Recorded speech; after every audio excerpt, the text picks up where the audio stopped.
So yes, I'm going to be speaking on word division in Sicilian inscriptions. So essentially what I've now started working for the Crossreads project in Oxford, which is looking at the, we're essentially amassing all the Sicilian inscriptions that are known into a digital corpus that you can visit.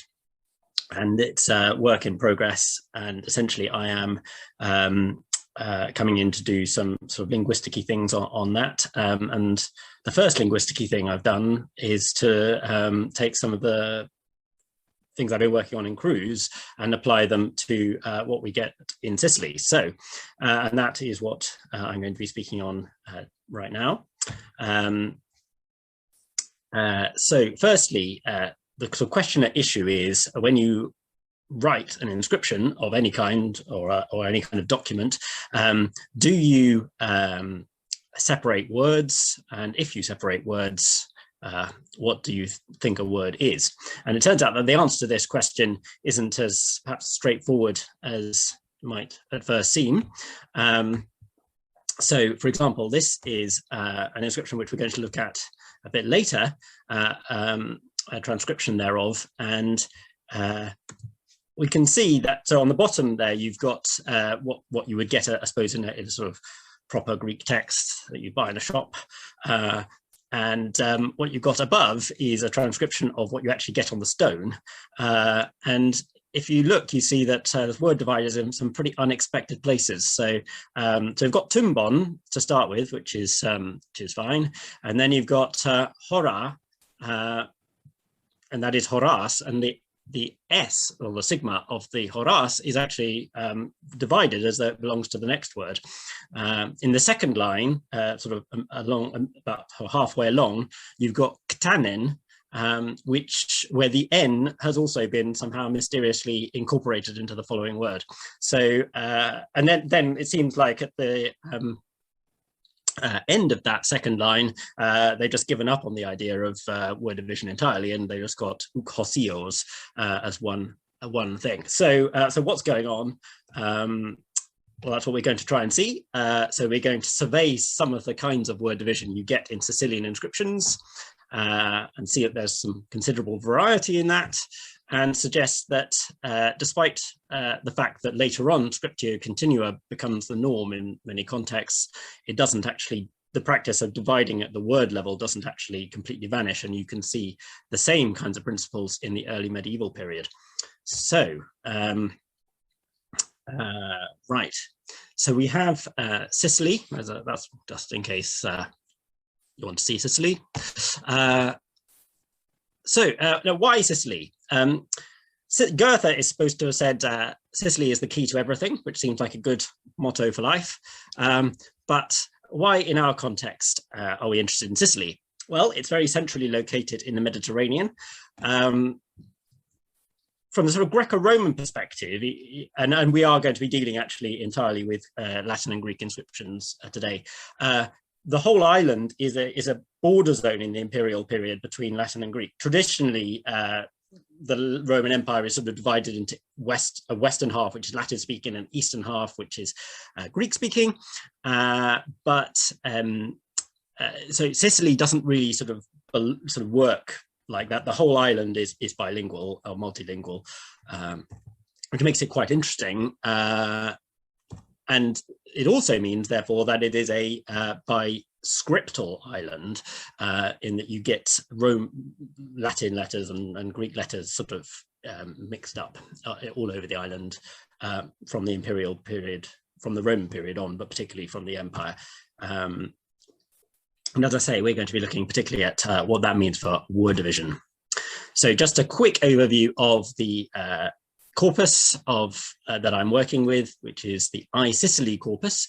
It contains all inscriptions on all materials, which is currently 4,000 plus in all languages, which are several, including Greek, Latin, Punic, Oscan, Sicyl, and Elymian, and all of antiquity, so 7th century BCE to 7th century CE.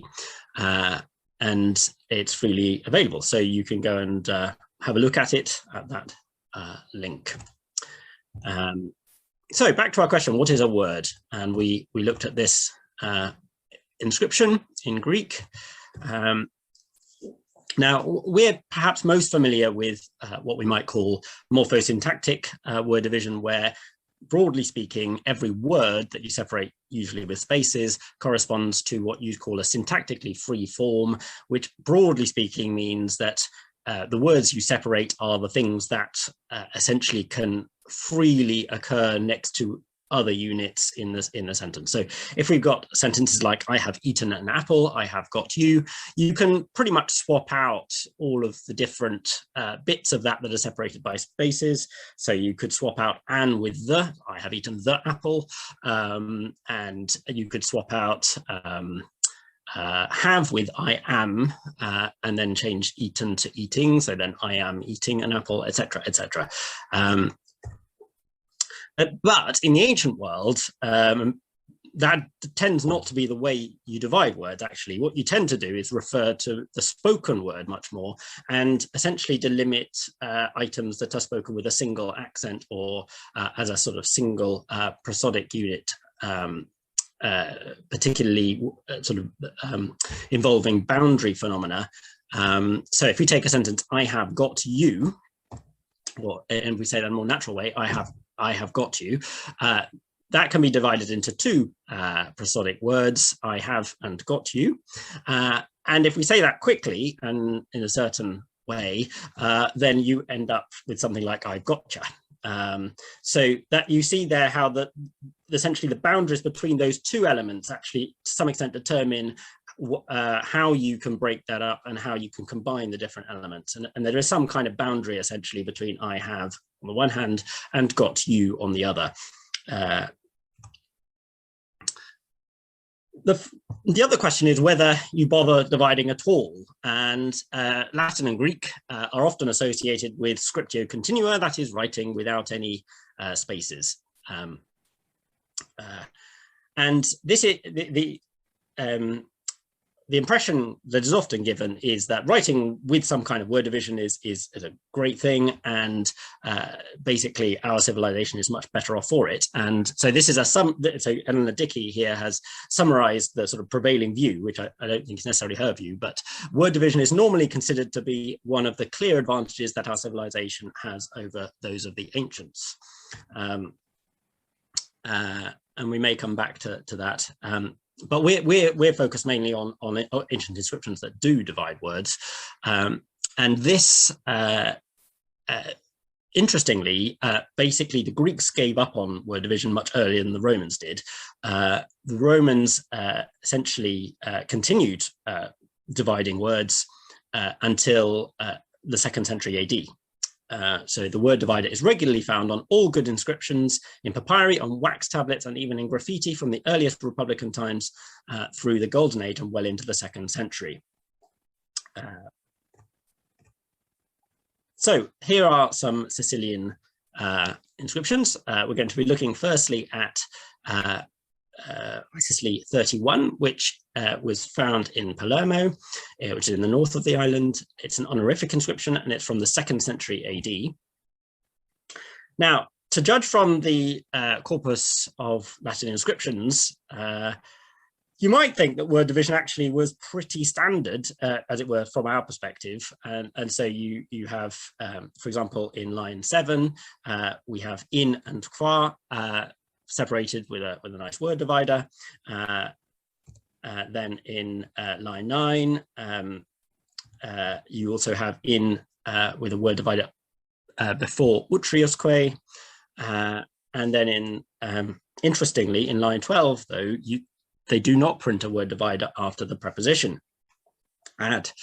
Now, if we actually look at, I'm afraid I haven't been able to show you the actual inscription, but a transcription of the inscription reveals something quite different. So in line 7, we lack a word divider between in and qua. We also lack one between in and utrius. Interestingly, there is a little space between utrius and que, which we wouldn't expect necessarily.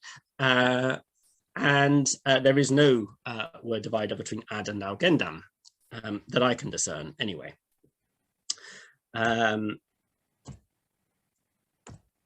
Interestingly, I mentioned there's a little space between que and utrius. There's also a little space between at and cultum, further down the inscription. So there seems to be a basic principle that small words are often joined together with following or previous words. This also extends to relative pronouns. So we get quod joined with voluit, and quod joined with esset, again, which is not represented in the edition, in the 19th century edition. Now, there may be many reasons for this, one of which may be the photo isn't very good that I've been looking at, so that is definitely a possibility. The interesting thing, though, is to note that quod before nouns and relative pronoun general before nouns has a very clearly discernible word divider, interpunct. And it's noteworthy that in both cases, in line 4 and 14, where quod has no word divider after it, that the next element is a verb, and in particular, the verb esse, which, at least in Greek, is well known as an enclitic and is the kind of word that you might expect not to have its own accent necessarily always, or to be joined together with a previous word or a following word from an accentual point of view. So it seems to me that there's some linguistic reasons why word division along these lines is not necessarily unexpected. Interestingly, there is a parallel for the verb to be without a word divider in the Gallus Papyrus, and this is the text which is presented in Eleanor Dickey's article. We see in the second line there, pars erit, with no word divider between pars and erit, which is of note as a parallel. Interestingly, Eleanor Dickey doesn't actually talk about that or mention it, but it's in the text that she prints, so I presume that is of interest. Quick summary on this inscription. Prosodic word division seems to be the principles that have been employed. That is, that small words that don't tend to have their own accent are often written together with another word. Just as we would write que in modern texts of Latin, in ancient times, in the Republic and in the early Empire, the basic idea is that small words like que, including prepositions and some conjunctions, don't have their own accent, and so they are written together with the next word or the previous word. There does seem to be possible evidence for spacing to separate some clitics, which may suggest that the Romans were aware that although que didn't have its own accent, it was sort of morphosyntactically independent in some way, in that it can basically go with whatever you want, but whatever you want to conjoin, and that therefore there's some purpose to actually write indicating that it is a bit separate, but that is not done with an interpunct, but with a space. And there's some evidence that verbs can be glycicized. Okay, so now let's turn to Greek. And this inscription is from same century, broadly, from the east of the island. And this is a funerary inscription. And there's a transcription of it. Now, the inscription itself is lost. There is a photo of the original sort of record that was made of the inscription in the 18th century in the article cited there. So that's what we have to go on. And what is interesting about that photo of the original record is that the upsilons, or the upsila, I suppose, are represented with a sign that looks remarkably like, or much to my eye anyway, a lot more like a capital V, that we would call it, than an upsilon. So that is possible evidence for, I suppose, sort of biscriptalism, possible evidence of the Roman alphabet affecting the shape of Greek letters. And there are actually apparently other examples where that is the case on Sicily with upsilon. So it's not a huge amount of evidence, but it is possibly interesting in the context of word division, because supposedly Greek gave up dividing words in the classical period. So to find a 2nd century AD inscription with word division is surprising, based on the expectations you have reading the academic literature. I should say that all of this is working very much preliminary work, because I haven't got very deeply into the corpus. Nevertheless, I think it's of interest, and the fact that Roman inscriptions of the same period are separating words may be relevant, and it may be the case, essentially, either that the inscriber is, or whoever was responsible for composing what would be written down, is borrowing from Latin, or theoretically that the tradition of word dividing has sort of continued on Sicily in some way. But anyway, the possible biscriptalism perhaps points towards some kind of influence from Latin. The principles of word division here are largely what you might call prosodic, in the same way that we saw in the previous Latin inscription. So we mentioned uk hosios there earlier on, line 2.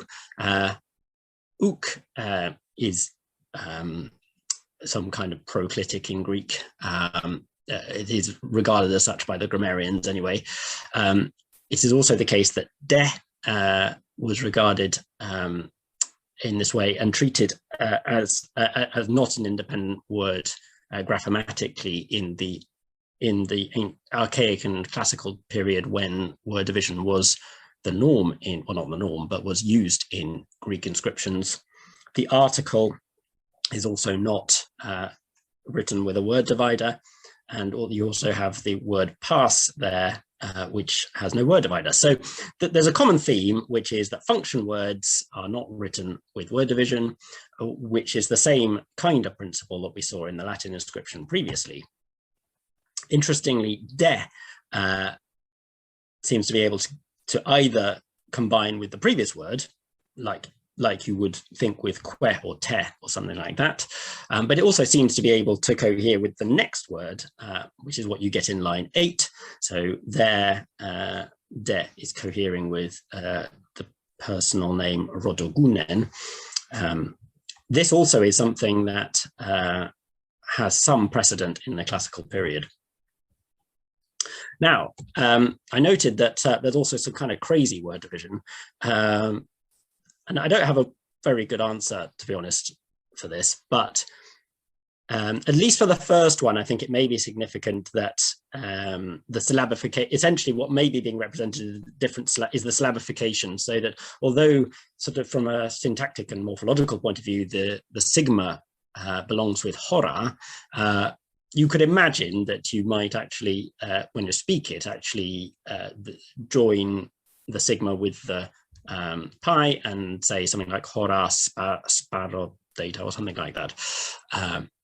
That's the best answer I've got for line 1. I don't have a very good answer, to be honest, for why the n of tanen is part of the next word, nor do I have a good answer for why the first epsilon of eponymon should have its own word. I have no idea about that. Apart from possible, I mean, it is possible that the person who was responsible for word division didn't fully understand what they were writing. I'd be welcome any thoughts anyway. It is a bit crazy. There are some spelling mistakes as we would regard them. So we have tund, which we would expect to be tend for tende. And we also have nin instead of nun. This isn't perhaps particularly surprising, because ultimately ita or the sound made that eta represents, upsilon and iota all phonologically all merge eventually. So they're also both in a nasal environment. So you could imagine that this actually does just represent how the language was pronounced.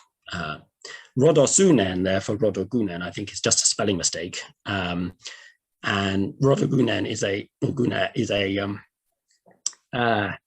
a personal name and is the name of the person who has died.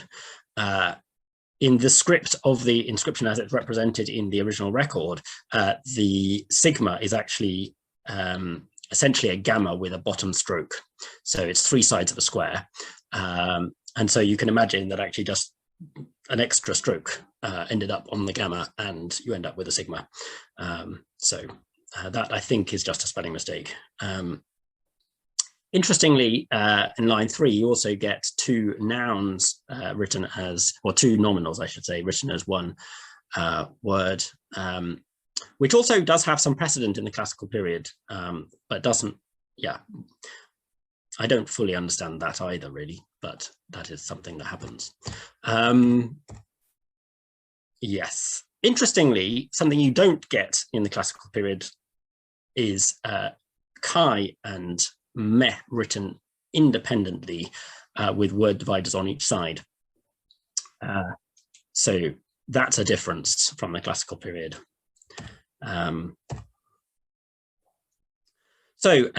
This Greek inscription uses word division long after it's supposed to have been abandoned for Greek. Is it influenced from Latin or from earlier Greek inscriptions? I will leave that as an open question.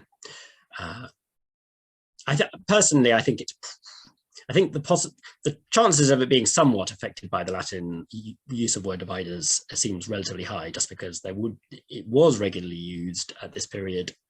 So someone may have been inspired to try and put it into Greek.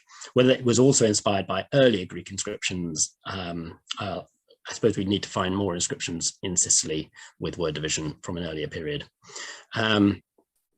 Okay, let me skip over this inscription.